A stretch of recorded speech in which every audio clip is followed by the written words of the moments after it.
ધારાસભ્યશ્રીઓ, board નિગમના ચેરમેનશ્રીઓ, જિલ્લા પંચાયતના પ્રમુખશ્રી અને પ્રદેશના હોદ્દેદારશ્રીઓ મંચ પર સ્થાન લેશે એવી વિનંતી કરવામાં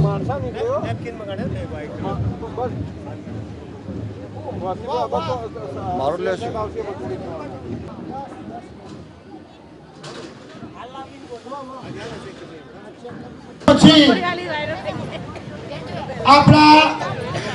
જિલ્લા પંચાયતના સદસ્યશ્રીઓ જેને સ્વાગત કરવાનું છે સાઈડમાં આવી જાય, બહાર જેનું સ્વાગતમાં નામ છે બહાર આવી જાય, સ્વાગતમાં જેનું નામ છે બહાર આવી. સ્વામી વિવેકાનંદ યુવા વિકાસ યાત્રા લઈને આપણી વચ્ચે પહોંચી રહ્યા છે ત્યારે બહુ ઝડપથી અધિકારીશ્રીઓને વિનંતી